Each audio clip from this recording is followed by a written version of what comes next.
இஸ்லாம் ஒரு மனிதனிடத்தில் இருக்கக்கூடிய பாவம், இருக்கக்கூடிய குறைகளை பேசுறதுக்கு இஸ்லாம் அனுமதிக்கல. இல்லாத விஷயங்களை பேசி திரிஞ்சு கொண்டிருக்கிறோம். சாதாரண ஒரு மனுஷன் ஏதோ ஒரு காலத்துல ஏதோ ஒரு பாவம் செஞ்சிருப்பார், விபச்சாரத்துல ஈடுபட்டிருப்பார், ட்ரக்குக்கு அடிக்ட் ஆகியிருப்பார், தூளுக்கு அடிக்ட் ஆகியிருப்பார், கிளப்பிங்கோட அடிக்ட் ஆகியிருப்பார், இப்ப நிறைய பாவங்கள் அடிக்ட் ஆகியிருப்பார். இப்ப ஏதோ தௌபா செஞ்சு ஏதோ நிலைமையில மஸ்ஜிதோட அமலோட இபாதத்தோட தொடர்பாக இருப்பாரு. இப்பயும் அவரை குத்தி காட்டுறேன், தெரியாவா அப்ப அப்படி இருந்தாரு, இப்ப இவர் இப்படி இருக்கிறாரு, இவர் போட்ட கூத்து எங்களுக்கு தெரியாவா, இவர் செஞ்சது எங்களுக்கு தெரியாவா? ஸல்லல்லாஹு அலைஹி வஸல்லம் சொன்னாங்க, மன் அய்யர அஹாஹு பிதம்பின், யார் தன்னுடைய ஒரு சகோதரனை அவன் செஞ்ச பாவத்தை கொண்டு சுட்டி காட்டுவானோ, ஃபல்யமுத் ஹத்தா யஃஅலஹு, அவன் அந்த பாவத்தை செய்யும் வரைக்கும் அல்லாஹ் அவனை மௌத்தாக்க மாட்டான். எங்களுக்கு யாரையும் பாவத்தை சுட்டி காட்டுறதுக்கு எங்களுக்கு எந்த தகுதியும் இல்லை. இருக்கிற விஷயத்தை பேசுறதுக்கு இஸ்லாத்துல அனுமதி இல்லை. அவர் குடிக்காரனா இருந்தாலும் சரி, அவர் தூள்காரனாக இருந்தாலும் சரி, அவர் எந்த பாவம் செய்யக்கூடியவராக இருந்தாலும் சரி, அவரை சுட்டி காட்டுறதுக்கு எங்களுக்கு எந்த தகுதியும் இல்லை. இல்லாத விஷயங்களை பேசிக்கொண்டு போயிட்டு கொண்டிருக்கிறோம். திடீரென்று ஒரு ஆள் முன்னேறிட்டாருண்டா, கூட பிறந்த சகோதரமா இருந்தாலும் சரி, நேபராக இருந்தாலும் சரி, நல்ல தெரிஞ்ச கூட்டாளியாக இருந்தாலும் சரி, கொஞ்சம் நல்ல முன்னேறிகள் வரப்போகள் எங்கிட்ட ஆக்கள்கிட்ட ஒரு பேச்சு வந்திருக்குது, என்னமோ செய்கிறார் அப்பா. இது உண்மையா எங்க சமுதாயத்தில் நடக்கிற விஷயம். ஒரு கார் வாங்கினா எப்படி வாங்கினா, ஒரு வீடு வாங்கினா 2 வீடு அப்பா, பஜார்ல 3 கடையாமே, என்ன செய்தார் என்று விளங்குது இல்ல. கண்ணியமானவங்களே, இருக்கிற விஷயத்தை பேசுறதுக்கு இஸ்லாத்துல எந்த அனுமதியும் இல்ல. இல்லாத விஷயங்களை பேசிக் கொண்டிருக்கிறோம். இது தக்வாதாருடைய சிஃபத்தே இல்ல. அதே போல ஒரு தக்வாதாருடைய சிஃபத்லையும் ஒரு ஆக முக்கியமான ஒரு சிஃபத், ஹராமான விஷயங்களை விட்டு எப்பயும் தூரமாக இருப்பார். வட்டியாக இருந்தாலும் சரி, அடுத்தவனை பத்தி புறம் பேசுறதும் ஹராம், அடுத்தவன் ஊர்வலாய் தேடுறதும் ஹராம், ஹராமான தொழில், ஹராமான கொடுக்கல் வாங்கல்கள், ஹராமான எடிக்ட், ஹராமான விஷயங்கள் சர்வ சாதாரணமாக இருக்குது. ஒரு தக்வாதாருக்கு இந்த சிஃபத்துகள் இருக்காது. ட்ரக் அடிக்கிறதே தானே ஹராம் என்றதை சாதாரணமா விற்கக்கூடியவன் எங்கள் நினைக்கிறான். சொல்ல வேண்டிய கட்டாயம், சொல்ல வேண்டிய நிர்பந்தம், அதனால நான் சொல்றேன். அதனால தக்வாதார்களுடைய சிஃபத் எந்த ஒரு ஹராத்தின் பக்கமும் நெருங்க மாட்டாங்க. ஒரு பொம்பளைய பார்க்கறதும் ஹராம், அது போன்ல பார்த்தாலும் சரி, டிவில பார்த்தாலும் சரி, நேர்ல பார்த்தாலும் சரி, ஹராம் ஹராம் தான். ஒரு தக்வாதாரி கிட்ட ஹராமான எந்த பண்பும் இருக்காது. அதனால கண்ணியமான சகோதரர்களே, நண்பர்களே, அல்லாஹ் சுப்ஹானஹு வ தஆலா எங்கள்கிட்ட எதிர்பார்க்கிறது இந்த குணங்களை தான். ஒரு தக்வாதாருடைய சிஃபத் இப்படித்தான் இருக்கு. அதே போல ஒரு ஆக மிக முக்கியமான ஒரு சிஃபத் இஃஷாஉஸ் ஸலாம். நபி ஸல்லல்லாஹு அலைஹி வஸல்லம் சொன்னாங்க, அஃஷுஸ் ஸலாம பைனக்கும், உங்களுக்கு மத்தியில சலாத் எத்தி வைங்க. இன்னைக்கு சலாம் கூட ஆள் பார்த்து தான்ப்பா சொல்றோம். சலாம் கூட அவர் எனக்கு தெரிஞ்சவரு, இவர் ஒரு ஹாஜியார், இவருக்கு சலாம் சொல்லுவோம் என்று ஆள் பார்த்து சலாம் சொல்லக்கூடிய ஒரு சமுதாயத்தை தள்ளப்பட்டிருக்கிறோம். இன்னைக்கு எங்கள்கிட்ட ஒரு பெரிய ஒரு பிரச்சனை தான். லைஃப்ல நல்ல நிலைமைக்கு வார நேரத்துல கொஞ்சம் கஷ்டமான நிலைமையில இருப்போம். லைஃப்ல நல்ல நிலைமைக்கு ஸ்டேபிள் ஆகி ஒரு நல்ல நிலைமைக்கு வார நேரத்துல எங்களோட இருந்தவங்கள நாங்க கணக்கெடுக்கிறதே இல்லை.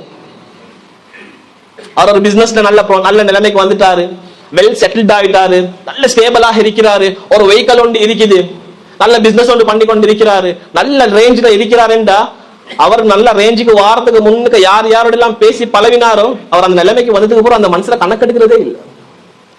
லா யதகப்பரு அலன் நாஸ், மனிதர்களோட விஷயத்துல பெருமடிக்க மாட்டாங்க. எல்லா நிலைமையிலையும் தவாதுஆக, பேணுதலாக, பணிவாக நடந்து கொள்வாங்க. நான் இப்படி இருக்கிறேன், ஏண்ட பொசிஷன் என்னது, ஏண்ட நிலைமை இப்படி இருக்கு, நான் இவரோட பேசணுமா? தக்வாதாரிகள் ஒரு நாள் அப்படி இருக்க மாட்டாங்க. அதே போல ஒரு தக்வாதாருடைய ஆக பெரிய சிஃபத் என்ன தெரியுமா? சிலத்துல் அர்ஹாம், குடும்பங்களோட சேர்ந்து வாழ்வாங்க. நோம்பு வந்துச்சு, நோம்பு பெருநாளும் வந்துச்சு, ஹஜ்ஜும் வந்துச்சு, ஹஜ்ஜு பெருநாளும் முடிஞ்சு, இன்னும் பெத்த உம்மா வாப்பாட பேசாத எத்தனையோ பிள்ளைகள், சகோதரங்களோட பேசாத எவ்வளவு பிள்ளைகள், எவ்வளவு பேர் சின்ன சின்ன அற்ப காரணங்களுக்காக வேண்டி பேசாம கதைக்காம இருக்கிறோம். மனைவியோட நல்ல பேச தெரிஞ்ச எங்களுக்கு, மனைவியோட குடும்பத்தோட நல்ல பழக தெரிஞ்ச எங்களுக்கு, உம்மா வாப்போட எப்படி பேசணும் என்று தெரியா, தந்த குடும்பத்தோட எப்படி சேர்ந்து நடக்கணும் என்று தெரியா. தக்வாதாரி ஒரு நாளும் குடும்பங்களை முடிச்சு வாழ மாட்டாரு, குடும்பங்களை பகைச்சு வாழ மாட்டாரு, எல்லா நிலைமைகளையும் குடும்பங்களோட சேர்ந்து வாழ்வார். அவருக்கு அநியாயம் செஞ்சாலும் சரி. இதுதான் தக்வாதாருடைய சிஃபத். குடும்பங்களே மீக்கி வசதி வந்தாலும் பேசுறல்ல, ஏழைகளோடையும் பேசுறதில்ல. நாங்க கொஞ்சம் தெரியாவா நல்லா இருக்கிறோம், அவர் தெரியாவா கொஞ்சம் இவரோட பேசின ஏண்ட கண்ணியமான சகோதரர்களை, நண்பர்களே, நிலைமைகளுக்காக வேண்டி யாரோடையும் பழகுவானும், நிலைமைகளை வச்சு சல்லியை வச்சு நிலைமையை வச்சு ஏண்ட பொசிஷனை வச்சு யாரோடையும் பழகுவானும், தன்மையான முறையில பழகும். அதே போல ஒரு தக்குவாதார் எப்படி இருப்பாரு? நல்ல குணம் உள்ளவராக இருப்பார். யாரோடையும் சிரிச்சு பேசுவார், யாரோடையும் ஒழுக்கமான முறையில பேசுவாரு, யாரையும் உள்ளங்களை நோவடிக்க மாட்டாரு. ஹஜ்ரத் அபூபக்கர் சித்திக் ரலியல்லாஹு அன்ஹு அவங்கள்ட்ட வந்து கேட்கிறாங்க, நீங்க ஹஜ்ரத் ஸல்லல்லாஹு அலைஹி வஸல்லம் அவங்களோட பழகுற நேரத்துல உங்களுக்கும் நபிக்கும் உள்ள கைக்கு இந்த ரிலேஷன்ஷிப்ல உங்களோட நபி எப்படி நடந்து கொண்டாங்க, நபியாங்க உங்களோட எப்படி பேசிப்பாங்க, உங்களோட ஃப்ரெண்ட்ஷிப் எப்படி இருந்துச்சு சொன்னாங்க. ஹஜ்ரத் அபூபக்கர் ரலியல்லாஹு அன்ஹு, ஏண்ட வாழ்நாள்ல நான் ஹஜ்ரத் ஹபீபோட நான் ஜாஹிலியால இந்த பழகுற காலம் வரைக்கும் இது வரைக்கும் ஏண்ட ஹபீப் ஏண்ட ஸல்லல்லாஹு அலைஹி வஸல்லம் அவங்க என்னைய முறைச்சு கூட பார்த்தில்ல. ஹஜ்ரத் ஸல்லல்லாஹு அலைஹி வஸல்லம் ஹஜ்ரத் அபூபக்கர் சித்திக் ரலியல்லாஹு அன்ஹு அவங்கள முறைச்சு கூட பார்த்தில்ல. அந்த அளவுக்கு அக்லாக். ஏண்ட பார்வையால கூட நான் அவரை நோவடிக்க கூடாது. இன்னைக்கு எங்கட பார்வைகள், நாங்க ஒருத்தர பாக்குற மெத்தட், நாங்க ஒருத்தர பாக்குற விதம், பார்வையாலே அவனை கேவலப்படுத்துறோம், அவருடைய கீபத்தை பேசுறோம். தக்வாதார் யாருக்கும் சலாம் சொல்லுவார், கடலக்காரனுக்கும் சலாம் சொல்லுவார், ஒரு பேமெண்ட் வியாபாரிக்கும் சலாம் சொல்லுவார், ஆட்டோ ஓட்டக்கூடியவருக்கும் சலாம் சொல்லுவார், சாதாரண ஒரு ஏழைக்கும் சலாம் சொல்லுவார், எல்லாருக்கும் சலாம் சொல்லுவாங்க. ஹஜ்ரத் ஸல்லல்லாஹு அலைஹி வஸல்லம் சொன்னாங்க, அஃஷு ஸலாம் பைனக்கும், உங்களுக்கு மத்தியில சலாத்தை நீங்க பரத்திக்கோங்க. ஆள் பார்த்து சலாம் சொல்றது அல்ல, யாரா இருந்தாலும் சலாம் சொல்லுங்க. இது தக்வாதாரியுடைய ஒரு மிகப்பெரிய ஒரு சிஃபாத்தாக இருந்து கொண்டிருக்கிறது. அப்ப இந்த சிஃபாத் எப்ப கிடைக்கும்? எங்களுடைய இபாதத்துகளின் மூலமா. எப்ப இபாதத்துகளின் மூலமாக தக்வா எங்களுக்குள்ள கொண்டு வரது நாங்க பிராக்டிஸ் பண்ணுவோமோ, இதன் மூலமாக தக்வா எங்களோட வாழ்க்கையில வந்துடும். வாரதின் மூலமாக நல்ல சிஃபாத்துகளும் கிடைக்கும், எங்களோட அமால்களும் கபூல் செய்யப்படும்.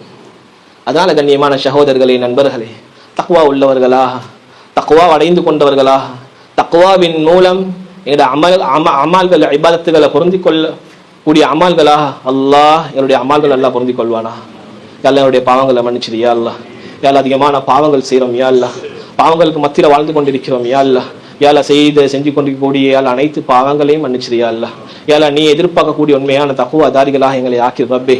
யா அல்லாஹ் தக்வா உள்ளவர்களாக ஆக்கிறியா அல்லாஹ். யா அல்லாஹ் என்னுடைய இபாதத்துகள் தக்வா உள்ள இபாதத்துகளாக ஆக்கிறியா அல்லாஹ். தக்வாவை கொண்டு கபூலியத்தை பெற்ற இபாதத்துகளாக யா அல்லாஹ் என்னுடைய இபாதத்துகளாக ஆக்கிறியா அல்லாஹ். யா அல்லாஹ் தக்வா உள்ளவர்களாக, யா அல்லாஹ் நீ பொருந்தி கொண்ட கூட்டத்தார்களாக யா அல்லாஹ் உன்னை வந்து சந்திக்கக்கூடிய பாக்கியத்தை நசீபாக்கிறியா அல்லாஹ். ஆமீன் ஆமீன் யா ரப்பல் ஆலமீன். வல்ஹம்துலில்லாஹி ரப்பில் ஆலமீன். இன்னல் ஹம்தலில்லாஹ் நஹ்மதுஹு வ நஸ்தஈனுஹு வ நஸ்தக்ஃபிருஹு வ நஊது பில்லாஹி மின் ஷுரூரி அன்ஃபுஸினா வ மின் ஸய்யிஆத்தி அஅமாலினா.